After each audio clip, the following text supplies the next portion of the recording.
Good morning, family. This is gonna be a brief video. I gotta get going here in a second. But the whole aspect of knowing you're on the right path, now that can mean several things to different people. Okay, so if you're a religious person, um, you know, life has been structured throughout, the education system and how they parallel, okay? So we all know, or most of us are familiar with, people praying to get into school, praying to get that bonus, praying over paper documents that at the end of the day, they're in someone else's physical control. Now, the only reason I say that is it's important not to build up a false rubric or a bad measure on if you're on the right path. For example, if I want to be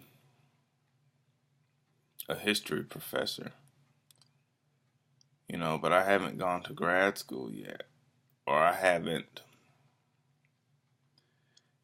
gotten all the proper credentials, it doesn't mean I'm not going to profess history, okay, at some later day in time.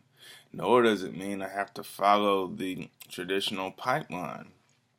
And this is where a lot of us get hung up, is we believe in one uniform way to do things. And this is why I prefaced with religious programming, because it tells you that there's one uniform way to do things, and anything outside of that is insanity, it's undesirable, and it won't work. But steps to knowing you're on the right path, and these are just three categories that I'm going to go over in a future video. But first, it's your appreciation of art. Now, I say this because art is very important to how the soul navigates through its shell. So, music should be a ritualistic part of life. And even people that'll be like, no ritualistic, no ritual, I just like the way the shit sound. It's the same thing. You pattern yourself after a particular sound and you let that course through your body, through your chakras, right? So, anyway, if you start to have a new appreciation for art, maybe the music you listen to, maybe those vibrations now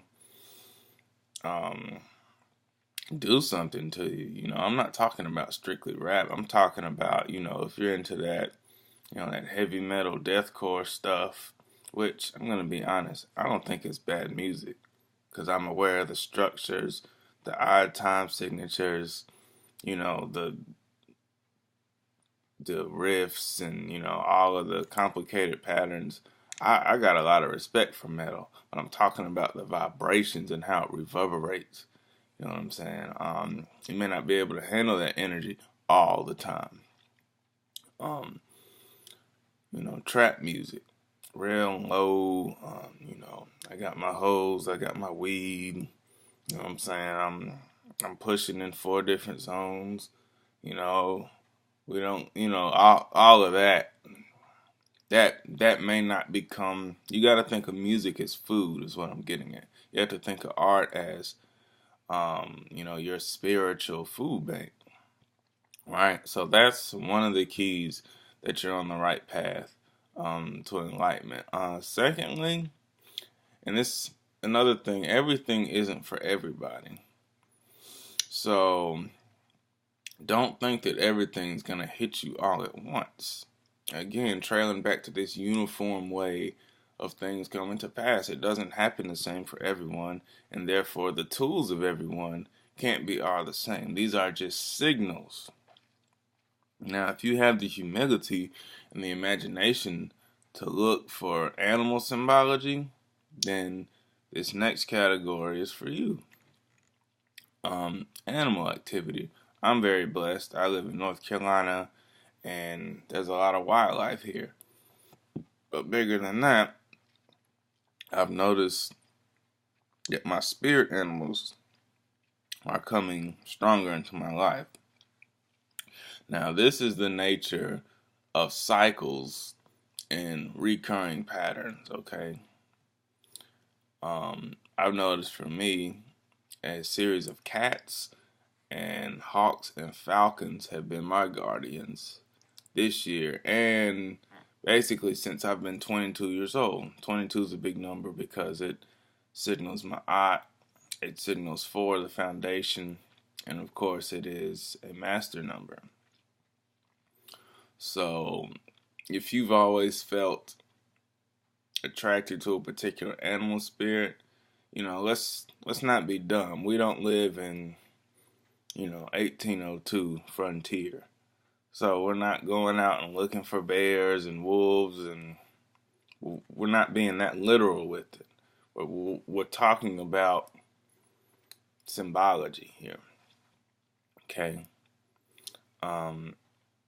We all have different guardians. Some of us have, some of us were different animals in past lives. So it's very key to pay attention to what kind of creatures wander into our life. It could be as small as a little, what if you see a cardinal, every morning, and it tends to cross in front of your car right before you drive by. You might need to look into that, and maybe a dead ancestor is trying to get in touch with you. Why do you see a hawk getting onto your daily 25-mile commute? It may be someone watching over you. And the fact that you see it, it doesn't mean it. We have to graduate from that. Man, I was on my way to work, and I seen a big ass bird today. Man, that shit was huge. We get that, but that's mundane. That doesn't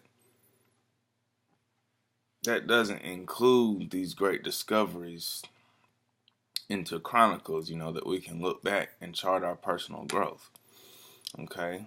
I'm not trying to call nobody stupid. It just gets really frustrating. Okay? Because people's will to make everything corny, everything not a big deal, nothing is connected. Therefore, self-knowledge and knowledge of self, to many people, that simply means what kind of money you're making and, what job you have, what, straw man occupation have you acquired. That's what knowledge of self is, you know what I'm saying? Because people are locked into the frequency of fear, survival, and at the same time, narcissism. So that's an ugly trinity going on right there. And lastly, again, I have to get going here, but lastly, a powerful, powerful, powerful appreciation for your inner self. Okay, so if you used to go out to clubs all the time and you used to, just drink your way through your weekends, if you, were always that person that knew you were a genius, you knew you were smart, but for some reason, you always chose friends that maybe weren't on your level psychologically. You always chose friends that, stuck to one behavior, and you started getting locked in that and started losing sight of yourself. That's going to start to change, okay, once your higher path calls you. Because those vibrations will start to disturb your aura, okay? And your aura pretty much becomes like your astral vehicle. So, we talk cars, oil change, tune-ups, transmission. Your aura has these faculties too. And we have to make sure that we're doing the best. But this is 1 out of 4 videos I'm going to make today. I love y'all. Keep pressing on. Don't let the fear and the dread installed into this world and this system bring your spirit down. Keep studying. Master self. Master yourself. I love y'all. Take care.